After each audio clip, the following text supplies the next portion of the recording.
ابتدا ہے رب جلیل کے ببرکت نام سے جو ہماری شہرت سے بھی زیادہ قریب ہے۔ اپنے خون سے رنگی تجھے فسانے دیں گے، اے وطن آنچ کبھی نہ تجھ پہ آنے دیں گے۔ اپنی باہوں سے بنائیں گے تیرے گرد حصار، کوئی طوفان نہ تیری سمت آنے دیں گے۔ معزز سامعین، میرے ہم مکتب ساتھیوں، مجھے آج جس موضوع پر لب کشائی کرنے کا موقع ملا ہے وہ ہے میرا ملک میری جنت۔ میرا پاکستان سے وہ رشتہ ہے جو کسی تتلی کا پروں سے، پنچھی کا اڑان سے اور ایک شخص کا اپنے نام سے ہوتا ہے۔ کوشش کروں گا کہ میرے الفاظ سے وطن کی خوشبو آئے اور میرا انداز بیاں آپ کے دلوں کو چھو جائے۔ میرا ایمان پاکستان، میری پہچان پاکستان، میرا عنوان پاکستان، اقبال کا تصور پاکستان، قائد کی جد و جہد پاکستان۔ یہ وہ پاکستان ہے جسے حاصل کرنے کے لیے لاکھوں لوگوں نے اپنی جانوں کا نذرانہ پیش کیا۔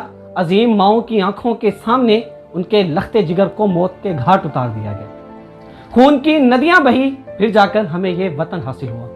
علی وقار، کسی بے گھر سے پوچھئے گھر کی قیمت، کسی غلام سے پوچھئے آزادی کی قیمت، تو پھر جا کر آپ کو اس بات کا اندازہ ہوگا کہ جس وطن میں ہم رہ رہے ہیں وہ کسی جنت نظیر سے کم نہیں ہے۔ اس مٹی سے وفا تم بھی کرو ہم بھی کریں، اس مٹی سے وفا تم بھی کرو ہم بھی کریں، اس کا جو حق ہے ادا تم بھی کرو ہم بھی کریں، اس کا جو حق ہے ادا تم بھی کرو ہم بھی کریں۔ عرض پاکستان، یہ میرا اور آپ کا پاکستان، یہ پاکستان کلمہ طیبہ کی جاگیر، یہ پاکستان سورہ رحمان کی تفسیر، یہ پاکستان امت مسلمہ کی تقدیر، یہ پاکستان لاکھوں ماؤں بہنوں کی تاثیر۔ اس کی مٹی میں ٹیپو سلطان کا خون شامل ہے۔ علی وقار، اس کے در و دیوار ہمیں اس لیے پیارے ہیں کیونکہ اس کے حصول کے لیے ہم نے کیا کچھ نہیں کیا۔ خواہ وہ خون میں لتھڑی ہوئی لاشیں، جہد مسلسل کی ایک طویل داستان جو تاریخ کا ایک سیاہ باب ہے، ہزاروں روشن چہروں کی فصل کٹی، پھر جا کر ہمیں یہ وطن حاصل ہوا ہے۔ ہمارا یہ ملک کسی جنت سے کم نہیں ہے۔ اس کی وادیاں، اس کے دریا، اس کے سمندر، اس کے دل فریب پہاڑ وحدہ لا شریک کی صفت بیان کر رہے ہیں۔ یہ سورج، یہ ستاروں کا جہاں کوئی نہیں دے گا، یہ سورج، یہ ستاروں کا جہاں کوئی نہیں دے گا، زمین کھوئی تو تم کو اماں کوئی نہیں دے گا، وطن مٹ گیا تو تم بھی مٹ جاؤ گے نادانو، اسی کو زندگی سمجھو، اسی کو زندگی مانو۔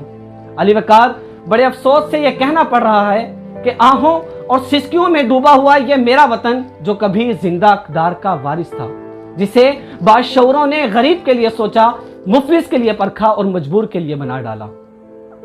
آج اس سرزمین کی ہواؤں میں، بارودی بارشوں کی فضاؤں میں انسان اپنے ہی لہو میں بھیگ رہے ہیں۔ اسی سرزمین کی ہواؤں میں فردوس نظارہ پیش کرنے والی وادیاں آج انگاروں کا منظر پیش کر رہی ہیں۔ اسی سرزمین کی ہواؤں میں مفلس بھوک سے بلبلاتے اور امیر عیاشی کر رہے ہیں۔ لیکن وطن کی مٹی گواہ رہنا، تیرے تن پر شجر ہم سجا رہے ہیں، وطن کی مٹی گواہ رہنا کہ تیری خاطر ہم ہی لڑے تھے، ہم ہی لڑیں گے، ہم ہی کٹے تھے، ہم ہی کٹیں گے، ہم نہ جھکے تھے، ہم نہ جھکیں گے، ہم نہ بکے تھے، ہم نہ بکیں گے۔ آخر میں اس شعر کے ساتھ اجازت چاہوں گا کہ خدا کرے میرے عرض پاک پر اترے وہ فصل گل جسے اندیشہ زوال نہ ہو۔